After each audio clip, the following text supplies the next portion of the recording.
ಎಲ್ಲರಿಗೂ ನಮಸ್ಕಾರ. ನನ್ನೆಲ್ಲ ಆತ್ಮೀಯ ಪ್ರೀತಿಯ ವಿದ್ಯಾರ್ಥಿಗಳೇ, ಇಂದಿನ ಕನ್ನಡ ತರಗತಿಗೆ ನಿಮ್ಮೆಲ್ಲರಿಗೂ ಸ್ವಾಗತ. ನಾವು ನಿನ್ನೆಯ ದಿನ ತರಗತಿಯಲ್ಲಿ ಏನು ನೋಡಿದ್ವಿ, ಈ 8ನೇ ತರಗತಿಯ ಗದ್ಯ ಭಾಗವಾಗಿರುವಂತಹ ತಲಕಾಡಿನ ವೈಭವ ಗದ್ಯ ಭಾಗದ ಸಾರಾಂಶವನ್ನ, ಹಿರೇಮಲ್ಲೂರು ಈಶ್ವರನ್ ಅವರು ಕವಿ ಪರಿಚಯವನ್ನ, ಪದಗಳ ಅರ್ಥವನ್ನ ನಾವು ನೋಡಿದ್ವಿ. ತಲಕಾಡು ಯಾವ ರೀತಿಯಾಗಿ ಐತಿ, ಮರಳಿಂದ ಹೇಗೆ ಕೂಡಿದೆ, ಅರ್ಕೇಶ್ವರ ದೇವಾಲಯ ಹೇಗಿದೆ, ಆಮೇಲೆ ಪಂಚಲಿಂಗಗಳ ದರ್ಶನವನ್ನ ಕವಿಗಳು ಹೇಗೆ ಪಡೆದುಕೊಂಡರು, ಅವರು ಹೋಗಿರುವಂತಹ ಪ್ರವಾಸ ಕಥನವನ್ನ ಎಷ್ಟೊಂದು ಅದ್ಭುತವಾಗಿ ಸ್ವಾರಸ್ಯಕರವಾಗಿ ಹೇಗೆ ಹೇಳಿದ್ದಾರೆ ಎಂಬುದನ್ನ ನಾವು ನಿನ್ನೆಯ ದಿನ ತರಗತಿಯಲ್ಲಿ ನೋಡಿದ್ವಿ ಮಕ್ಕಳೇ. ನಿಮಗೆ ಆ ಪಾಠದ ಸಂಪೂರ್ಣ ಸಾರಾಂಶ, ಭಾವಾರ್ಥ ನಿಮಗೆ ಅರ್ಥವಾಗಿದೆ ಅಂತ ನಾನು ಭಾವಿಸ್ತೀನಿ ಮಕ್ಕಳೇ. ನಾವೇನ್ ಮಾಡೋಣ, ಇಂದಿನ ತರಗತಿಯಲ್ಲಿ ತಲಕಾಡಿನ ವೈಭವ ಪಾಠದ ಪ್ರಶ್ನೋತ್ತರಗಳನ್ನು ಚರ್ಚೆ ಮಾಡೋಣ. ಅದಕ್ಕಿಂತ ಮುಂಚೆ ಇನ್ನೊಂದ್ಸಲ ಕವಿ ಪರಿಚಯವನ್ನ, ಪದಗಳ ಅರ್ಥವನ್ನು ಒಂದು ಸಲ ನೋಡಿಕೊಂಡು ಮುಂದೆ ಏನ್ ಮಾಡೋಣ, ಪ್ರಶ್ನೆಗಳನ್ನು ಚರ್ಚೆ ಮಾಡೋಣ ಬನ್ನಿ. 8ನೇ ತರಗತಿ ಪಾಠದ ಹೆಸರು ತಲಕಾಡಿನ ವೈಭವ. ಕೃತಿಕಾರರ ಪರಿಚಯ: ಹಿರೇಮಲ್ಲೂರು ಈಶ್ವರನ್. ಹಿರೇಮಲ್ಲೂರು ಈಶ್ವರನ್ 11/1/1922 22/6/1998 ಅವರ ಕಾಲಮಾನ ಮಕ್ಕಳೇ. ಅವರ ಊರು ಹಾವೇರಿ ಜಿಲ್ಲೆಯ ಸಿಗ್ಗಾಂವಿ ತಾಲೂಕಿನ ಹಿರೇಮಲ್ಲೂರು.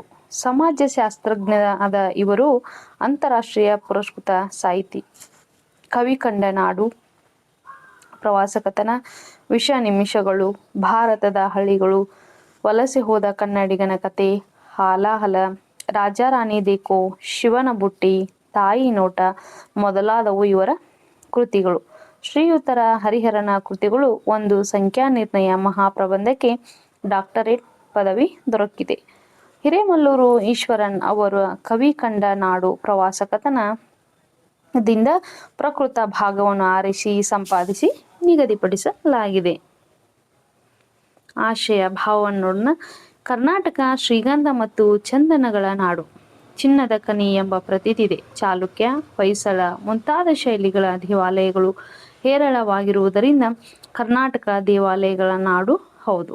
ಕರ್ನಾಟಕದ ತಲಕಾಡು ಪ್ರಕೃತಿ ಸೌಂದರ್ಯದಿಂದ ಕೂಡಿರುವುದರ ಜೊತೆಗೆ ರಾಜಮನೆತನಗಳ ವೈಭವಗಳನ್ನು, ದೇವಾಲಯಗಳ ಸೌಂದರ್ಯವನ್ನು ಹೊಂದಿರುವುದು ವಿಶೇಷ. ಅದರಲ್ಲೂ ಪಂಚಶಿವಾಲಯಗಳು ಆಸ್ತಿಕರ ಚಿತ್ತವನ್ನು ಗಮನ ಸೆಳೆಯುವಲ್ಲಿ ಮಹತ್ವದ ಪಾತ್ರ ವಹಿಸಿವೆ. ಪ್ರವಾಸಿಗರ, ಯಾತ್ರಾರ್ಥಿಗಳ, ವಾಸ್ತುತಜ್ಞರ ಕೇಂದ್ರಬಿಂದು ತಲಕಾಡಿನ ಚಿತ್ರಣವನ್ನು ಈ ಗದ್ಯ ಭಾಗ ಒಳಗೊಂಡಿದೆ. ಪದಗಳ ಅರ್ಥವನ್ನು ಒಂದ್ಸಲ ನೋಡ್ಬಿಡೋಣ ಮಕ್ಕಳೇ. ಅನರ್ಘ್ಯ ಅಂದ್ರ ಶ್ರೇಷ್ಠ, ಉಜ್ವಲ ಅಂದ್ರ ಅದು ಶ್ರೇಷ್ಠ, ಉದ್ರೇಕ ಅಂದ್ರ ಅತಿಶಯ, ನಂದನವನ ಅಂದ್ರ ದೇವೇಂದ್ರನ ಉಪವನ ಅಥವಾ ಸಂತಸ ನೀಡುವಂತಹ ಒಂದು ಪ್ರದೇಶ ಅಥವಾ ಸ್ಥಳ ಅಂತ. ನೀಲ್ಮನೆ ಅಂದ್ರೆ ಪ್ರವಾಸಿಗರು ಉಳಿದುಕೊಳ್ಳುವ ಮನೆ, ಅತಿಥಿ ಗೃಹ ಅಂತ ಕರಿತೀವಿ. ನೇಸರು ಅಂದ್ರ ಸೂರ್ಯ, ಪಡುವನ್ ಅಂದ್ರ ಪಶ್ಚಿಮ, ಪಾತ್ರಗೀತೆ ಅಂದ್ರ ಚಿಟ್ಟೆ, ಪತಂಗ, ಬಣ್ಣಿಸು ಅಂದ್ರ ವರ್ಣಿಸು, ಬಿತ್ತರ ಅಂದ್ರ ವಿಸ್ತಾರ, ಬಿರುಗಾಳಿ ಅಂದ್ರ ಜೋರಾಗಿ ಬೀಸುವಂತಹ ಒಂದು ಗಾಳಿ, ಮುಸುಕು ಅಂದ್ರ ಅಸ್ಪಷ್ಟ, ಮೃಗಜಲ ಅಂದ್ರ ಬಿಸಿಲ್ಗುದುರೆ, ಮರೀಚಿಕೆ. ವಾಸ್ತುಶಿಲ್ಪ ಅಂತಂದ್ರೆ ಕಟ್ಟಡ ರಚನೆಯ ಕಲೆ, ಸಂಪದ ಅಂತಂದ್ರ ಐಶ್ವರ್ಯ ಆಗಿರ್ಬೋದು ಅಥವಾ ಸಂಪತ್ತು. ಸಂಬೋಧಿಸುವ ಅಂದ್ರ ಕುರಿತು ಹೇಳುವುದು. ಸಾರಥಿ ಅಂದ್ರ ರಥವನ್ನು ಓಡಿಸುವ ವಾಹನ ಚಾಲಕ. ಸ್ಮಾರಕ ಅಂದ್ರ ನೆನಪಿಗಾಗಿ ಕಟ್ಟಿರುವಂತದ್ದು. ಪ್ರಶ್ನೋತ್ತರಗಳು ನೋಡೋಣ. ಕೊಟ್ಟಿರುವ ಪ್ರಶ್ನೆಗಳಿಗೆ ಒಂದು ವಾಕ್ಯದಲ್ಲಿ ಉತ್ತರಿಸಿ. ಮೊದಲನೇ ಪ್ರಶ್ನೆ, ಲೇಖಕರು ಪ್ರವಾಸದ ವಿವರವನ್ನು ಬರೆಯಲು ಆರಂಭಿಸಿದ್ದು ಎಲ್ಲಿ? ಉತ್ತರ, ಲೇಖಕರು ಪ್ರವಾಸದ ವಿವರವನ್ನು ಶಿವನ ಸಮುದ್ರದ ಪ್ರವಾಸಿಗರ ನೀಲ್ಮನೆಯಲ್ಲಿ ಕುಳಿತುಕೊಂಡು ಬರೆಯಲು ಆರಂಭಿಸಿದರು. ಗಂಗರ ಮೊದಲ ರಾಜಧಾನಿ ಯಾವುದು? ಗಂಗರ ಮೊದಲ ರಾಜಧಾನಿ ಕೋಲಾರ. ರಾಯ ಅಣ್ಣ ಎಂದು ಯಾರನ್ನು ಕರೆಯುತ್ತಿದ್ದರು? ರಾಯ ಅಣ್ಣ ಎಂದು ಚಾವುಂಡರಾಯನನ್ನು ಕರೆಯುತ್ತಿದ್ದರು. ಚಾವುಂಡರಾಯ ಕನ್ನಡಕ್ಕೆ ಕೊಟ್ಟ ಕಾಣಿಕೆ ಏನು? ಉತ್ತರ, ಚಾವುಂಡರಾಯ ಪುರಾಣ ಎಂಬ ಹೆಸರಿನ 63 ಪುಣ್ಯ ಪುರುಷರ ಚರಿತ್ರೆ ಚಾವುಂಡರಾಯ ಕನ್ನಡಕ್ಕೆ ಕೊಟ್ಟ ಕಾಣಿಕೆ. ವಿಷ್ಣುವರ್ಧನ ವೀರನಾರಾಯಣ ದೇಗುಲವನ್ನು ಕಟ್ಟಿಸಲು ಕಾರಣವೇನು? ಉತ್ತರ, ವಿಕ್ರಮ ಚೋಳನ ಸೇನಾನಿ ಆದಿಯಮ್ಮನನ್ನು ಸೋಲಿಸಿ ಹೊಯ್ಸಳರ ಕನ್ನಡ ಬಾವುಟವನ್ನು ಹಾರಿಸಿ ಗೆಲುವಿನ ಸ್ಮಾರಕವಾಗಿ ತಲಕಾಡಿನ ನೆಲದ ಮೇಲೆ ವಿಜಯನಾರಾಯಣನ ಗುಡಿಯನ್ನು ವಿಷ್ಣುವರ್ಧನ ಕಟ್ಟಿಸಿದನು. ರಾಷ್ಟ್ರದ ಚಾರಿತ್ರ್ಯದ ಹೆಗ್ಗುರುತು ಯಾವುದು? ಉತ್ತರ: ನಮ್ಮ ದೇಗುಲಗಳೇ ನಮ್ಮ ರಾಷ್ಟ್ರದ ಚರಿತ್ರೆಯ ಹೆಗ್ಗುರುತು. ಕೊಟ್ಟಿರುವ ಪ್ರಶ್ನೆಗಳಿಗೆ 2-3 ವಾಕ್ಯಗಳಲ್ಲಿ ಉತ್ತರಿಸಿರಿ. ಮೊದಲನೇ ಪ್ರಶ್ನೆ: ಶಿವನ ಸಮುದ್ರದಲ್ಲಿ ಸುಬ್ರಹ್ಮಣ್ಯಂ ಮಾಡಿದ ವ್ಯವಸ್ಥೆಗಳು ಯಾವುವು? ಉತ್ತರ: ಶಿವನ ಸಮುದ್ರವನ್ನು ಒಳಸೇರುವ ಮುನ್ನ ಬಾಗಿಲ ಬಳಿ ನಿಂತ ಸುಬ್ರಹ್ಮಣ್ಯಂ ನಮ್ಮನ್ನು ವಿಶ್ವಾಸದಿಂದ ಸ್ವಾಗತಿಸಿದರು. ನೀಲ್ಮಣಿಯನ್ನು ಕೂಡಲೇ ಖಾಲಿ ಮಾಡಿಸಿದರು. ಹಾಸಿಗೆ ಹಾಸಿ ಕೊಟ್ಟನು. ಊಟ ಉಪಚಾರದ ಬಗೆಗೆ ಕೇಳಿದರು. ಕೊನೆಗೆ ಹೋಗುವಾಗ ಗುಡ್ ನೈಟ್ ಅಂದರು. ಎರಡನೇ ಪ್ರಶ್ನೆ: ಚಾವುಂಡರಾಯ ಯಾರು? ಆತನ ವಿಶೇಷತೆ ಏನು? ಉತ್ತರ: ಚಾವುಂಡರಾಯನು ಮಹಾರಸಿಂಹ, ರಾಚಮಲ್ಲ, ರಕ್ಕಸಗಂಗರ ಮಂತ್ರಿ. ಇವನನ್ನು ಜನ ಹೆಸರು ಹಿಡಿದು ಕರೆಯುತ್ತಿರಲಿಲ್ಲ. ರಾಯ, ಅಣ್ಣ ಎಂದು ಸಂಬೋಧಿಸುತ್ತಿದ್ದರು. ಇವನಿಗೆ ಕನ್ನಡದ ಏಳಿಗೆಯ ಹಂಬಲವೇ ಹಂಬಲ. ಸ್ವತಃ ಕವಿಯಾಗಿದ್ದು ಚಾವುಂಡರಾಯ ಪುರಾಣ ಎಂಬ ಹೆಸರಿನ 63 ಪುಣ್ಯ ಪುರುಷರ ಚರಿತ್ರೆ ಅವನು ಕನ್ನಡಕ್ಕೆ ಕೊಟ್ಟ ಕಾಣಿಕೆಯಾಗಿದೆ. ಮೂರನೇ ಪ್ರಶ್ನೆ: ಚೋಳರ ಸಾಧನೆ ಏನು? ಉತ್ತರ: ಚೋಳ ದೇಶದ ಕಡೆಯಿಂದ ಬಿರುಗಾಳಿ ಬೀಸಿತು. ಚೋಳರು ಬಂದರು. ಗುಡಿ ಗೋಪುರಗಳನ್ನು ಕಟ್ಟಿಸಿದರು. ರಾಜೇಶ್ವರ, ವೈಕುಂಠನಾರಾಯಣ, ಮರುಳೇಶ್ವರ, ಪಾತಾಳೇಶ್ವರ, ವೈದ್ಯೇಶ್ವರ ಗುಡಿಗಳನ್ನು ಕಟ್ಟಿಸಿದರು. ಈ ಕೊಟ್ಟಿರುವ ಪ್ರಶ್ನೆಗಳಿಗೆ 4-5 ವಾಕ್ಯಗಳಲ್ಲಿ ಉತ್ತರಿಸಿರಿ. ಗಂಗರ ಇತಿಹಾಸದ ವಿಶೇಷತೆ ಏನು? ಉತ್ತರ: ತಲಕಾಡಿನ ಇತಿಹಾಸದಲ್ಲಿ ಗಂಗರ ಇತಿಹಾಸ, ಜೈನ ಧರ್ಮದ ವಿವರಣೆ ಇದೆ. ಕನ್ನಡ ಸಾಹಿತ್ಯದ ಕಥನವಿದೆ. ಹೊಯ್ಸಳ ವಾಸ್ತುಶಿಲ್ಪದ ವಿವರಣೆ ಇದೆ. ಎಲ್ಲದಕ್ಕೂ ಮಿಗಿಲಾಗಿ ಕನ್ನಡವೇ ಧರ್ಮ, ಕನ್ನಡವೇ ಬಾಳಿನ ಪರಿಪೂರ್ಣತೆ ಎಂದು ಬಗೆದು ಅದಕ್ಕಾಗಿ ಹೋರಾಡಿ ಮಡಿದ ವೀರರ ಉಜ್ವಲ ಚರಿತ್ರೆ ಇದೆ. ಗಂಗರ ರಾಜ್ಯ ಗಂಗವಾಡಿ ಎಂದು ಹೆಸರಾಗಿದೆ. ಅವರ ಮೊದಲ ರಾಜಧಾನಿ ಕೋಲಾರ. ಸುಮಾರು ಕ್ರಿಸ್ತಶಕ 500ರ ಹೊತ್ತಿಗೆ ಕೋಲಾರದಿಂದ ಹರಿವರ್ಮ ರಾಜಧಾನಿಯನ್ನು ತಲಕಾಡಿಗೆ ತಂದನು. ಅಲ್ಲಿಂದ ಮುಂದಕ್ಕೆ 5 ಶತಮಾನಗಳವರೆಗೂ, ಅಂದರೆ 10ನೆಯ ಶತಮಾನದವರೆಗೂ ಗಂಗರು ಆಳ್ವಿಕೆ ನಡೆಸಿದರು. ಎರಡನೇದು, ವೈದ್ಯೇಶ್ವರ ದೇವಾಲಯದ ನಿರ್ಮಾಣದ ಕಾಲ ನಿರ್ಣಯಕ್ಕೆ ಸಹಕಾರಿಯಾಗುವ ಅಂಶಗಳು ಯಾವುವು? ವಿವರಿಸಿರಿ.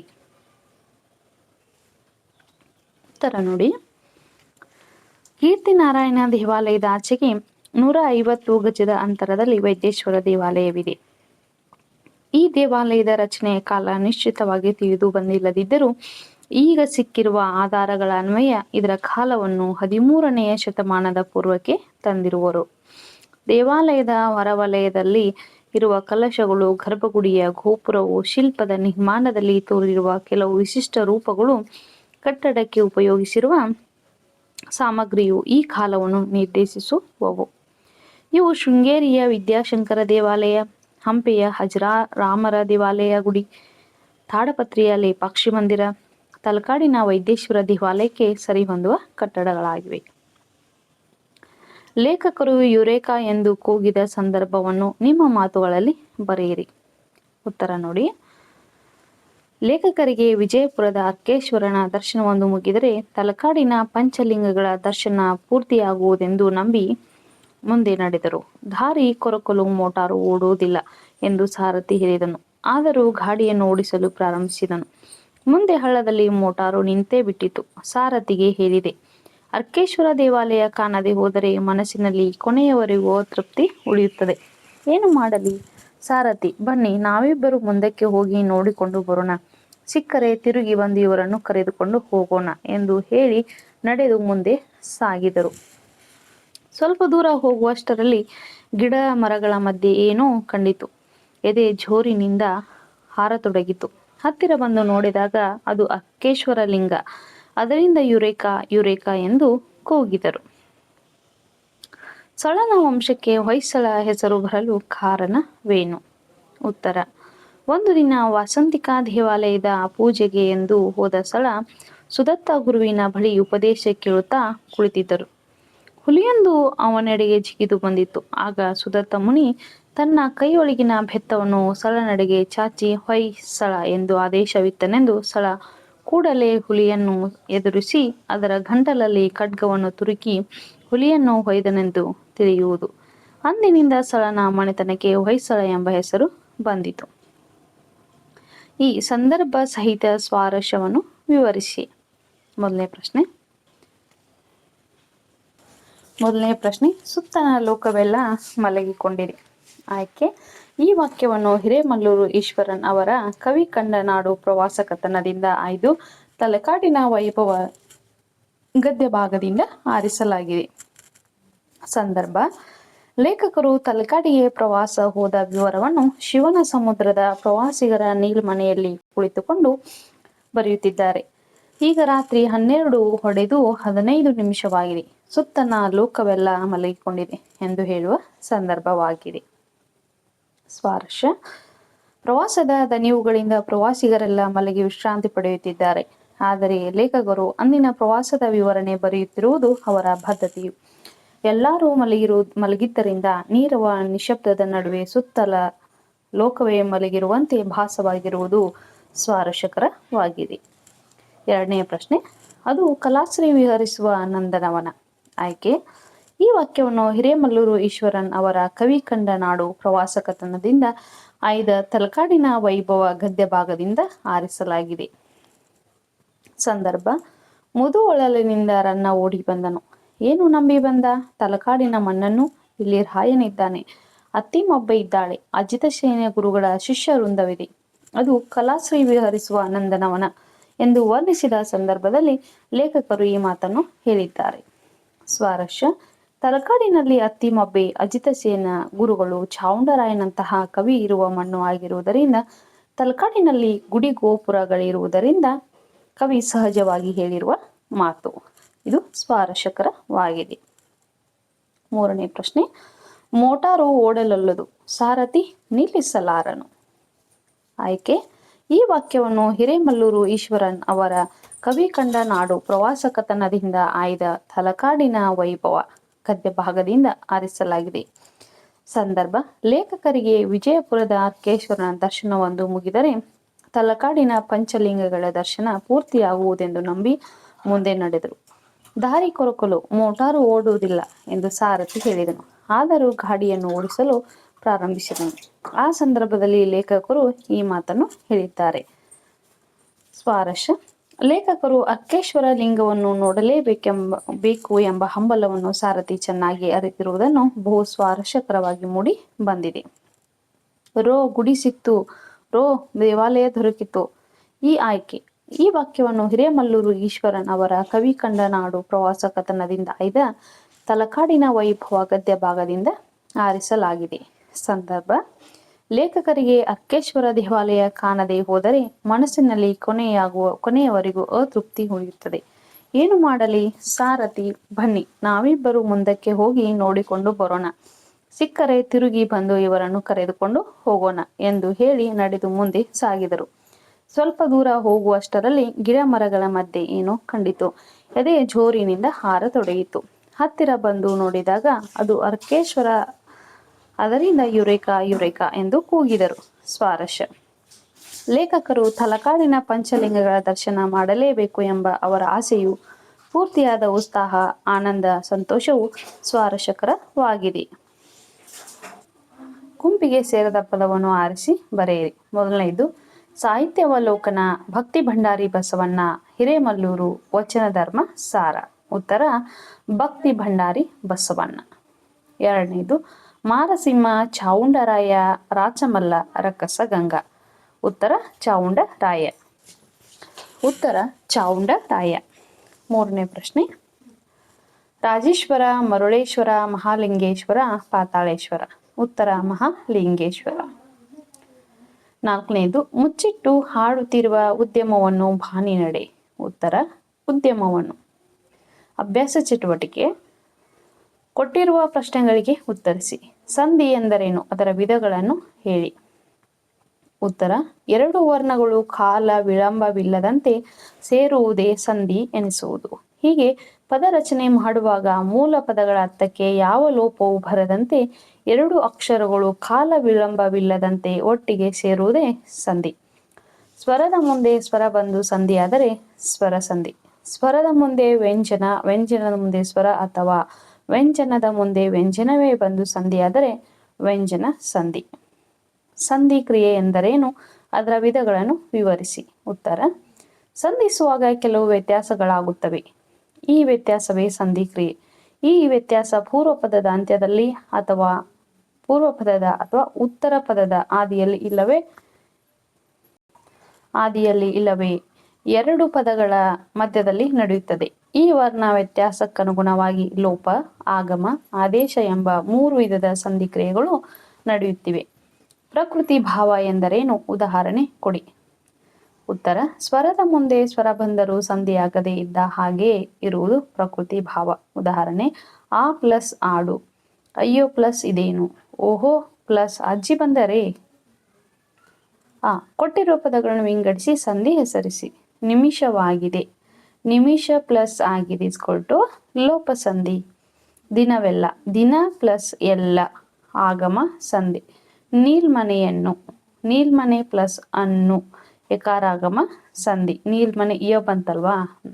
ಸಂದೇಹವಿಲ್ಲ, ಸಂದೇಹ ಪ್ಲಸ್ ಇಲ್ಲ ಆಗಮ ಸಂಧಿ.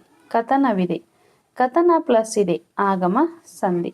ಮಿಗಿಲಾಗಿ, ಮಿಗಿಲು ಪ್ಲಸ್ ಆಗಿ ಆಗಮ ಸಂಧಿ. ಚರಿತ್ರೆ ಇದೆ, ಚರಿತ್ರೆ ಪ್ಲಸ್ ಇದೆ ಆಗಮ ಸಂಧಿ. ಹೆಸರಾಗಿದೆ, ಹೆಸರು ಪ್ಲಸ್ ಆಗಿದೆ ಲೋಪ ಸಂಧಿ. ತಲೆ ಎತ್ತಿ, ತಲೆ ಪ್ಲಸ್ ಎತ್ತಿ ಆಗಮ ಸಂಧಿ. ಮುಚ್ಚಿಟ್ಟು, ಮುಚ್ಚು ಪ್ಲಸ್ ಇಟ್ಟು ಲೋಪ ಸಂಧಿ. ಭಾನಿ ನಡೆ, ಭಾನು ಪ್ಲಸ್ ಎಡೆ ಲೋಪ ಸಂಧಿ. ಪೂರ್ತಿಯಾಗು, ಪೂರ್ತಿ ಪ್ಲಸ್ ಆಗು ಆಗಮ ಸಂಧಿ. ಹಳ್ಳ ಒಂದು, ಹಳ್ಳ ಪ್ಲಸ್ ಒಂದು ಆಗಮ ಸಂಧಿ. ತಾಸಾಗಿದೆ, ತಾಸು ಪ್ಲಸ್ ಆಗಿದೆ ಲೋಪ ಸಂಧಿ.